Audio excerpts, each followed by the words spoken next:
21শে জুলাই শহীদদের স্মরণের জন্য যে আমাদের মিটিং হয়, যেখানে মমতা বন্দ্যোপাধ্যায় ডাক দিয়েছে, সেই মিটিংয়ে 21শে জুলাই মিটিংয়ের জন্য আজকে প্রস্তুতি সভা করলাম এবং একথাও বললাম যে আজকে সত্যি সত্যি তো আমাদের খারাপ সময়, এবং এই সময় যে সমস্ত তৃণমূল কংগ্রেস কর্মীরা আজকে এসে মিটিংয়ে এসে উপস্থিত হয়েছে, তারা সত্যিকারের মমতা বন্দ্যোপাধ্যায়কেই ভালোবাসে।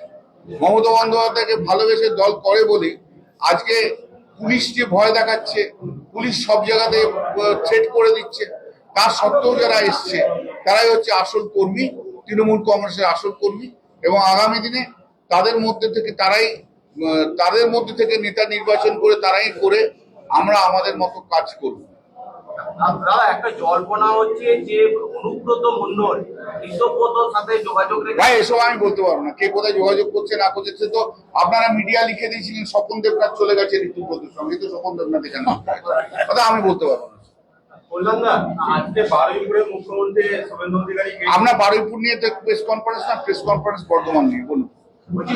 বর্ধমানে একটা ঘটনা ঘটেছে কয়েকদিন আগে, একজন তৃণমূল কর্মী সুসাইড করেছেন এবং তার পরিবারের যেটা অভিযোগ ছিল যে বিজেপির বেশ কিছু কর্মীরা তাদের চাপ দিচ্ছিলেন, তার জন্যই যে বাধ্য হয়েছে আত্মহত্যা করতে।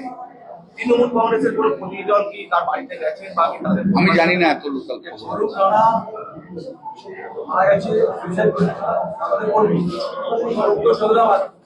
আরেকজন যে বলার মালিক তাকেও একইভাবে টর্চার করা হয়েছে হসপিটালে, এবার একবার যাও দেখা করো না, দেখা। আমি কীর্তি আজাদকে বলেছি কীর্তি একটা টিম নিয়ে গিয়ে দেখা করে নিঃসন্দেহে আসে, এবং তাদের জন্য যা যা লড়াই করার দরকার আছে, আইনি লড়াই, সে আইনি লড়াই আমি করব। চিন্তা করো না, এখনো সিদ্ধান্ত হয়নি। কলকাতা হাইকোর্টে পিটিশন ফাইল হয়েছে, কলকাতা হাইকোর্ট যেখানে পারমিশন দেবে সেখানেই করবো। 21শে জুলাই নিয়ে পুলিশ যেমন আপনাদেরকে বললেন যে নানান ভাবে অত্যাচার করছে, ভয় দেখাচ্ছে, আমি যেটা জানি যে পূর্ব দিক থেকে যে ঋতব্রত তৃণমূল যেটা করছে, এই দিক থেকে কোনো ভয় কি আছে? না, ওরা কিছুই নেই। ওরা 60টা লোক আছে ওপাশে, আর ওটা 20টা এমপি গেছে, 80টা মাত্র। 80-র সঙ্গে 81 একটাও লোক নেই।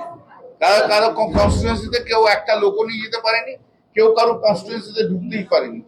এই যে শর্মিলা সরকার চলে গেছে, তো আপনারাই বলুন না, বর্ধমানের তো আপনারাই ফ্রেশ সাংবাদিক, একদিনও আসতে পেরেছে না? একদিনও তৃণমূল কংগ্রেস কর্মীদের নিয়ে মিটিং করেছে।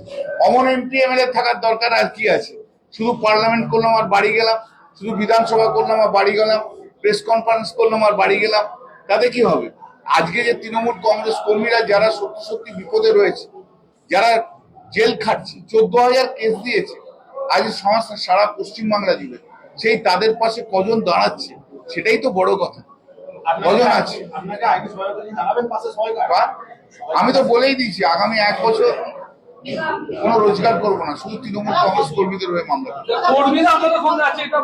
নিঃসন্দেহে। শুধু তাই নয়, মানুষ মমতাদের সঙ্গে আছে।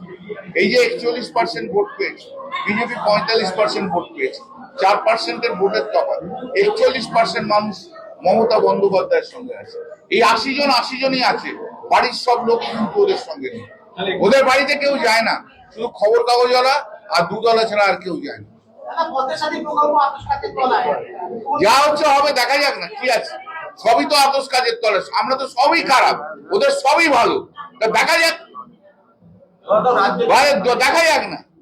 এই মেদিনীপুরের গোপীবল্লভপুরে মাটির রেট ছিল বা ওই বালির রেট ছিল 1100 টাকা, শুভেন্দু অধিকারীর সময় হয়েছে 1600 টাকা। দেখুন না কি হয়।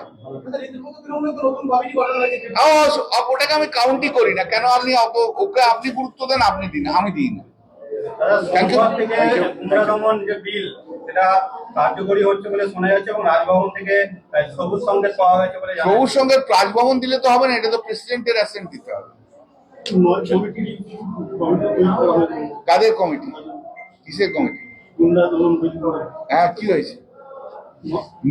যারা গুন্ডা ছিল তারাই গুন্ডা দমনের আইন আনছে।